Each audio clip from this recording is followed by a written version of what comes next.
É, gente, graças a Deus nós conseguimos acender o fogo. Olha aí pra vocês verem. A mata densa, fechada. Aqui o nosso companheiro aí de acampamento, Leandro.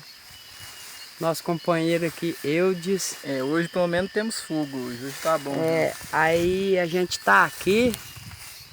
As meninas foram lá buscar água. O pessoal, o restante da equipe foi buscar água. E a gente vai desligar a câmera para poder fazer as imagens noturnas.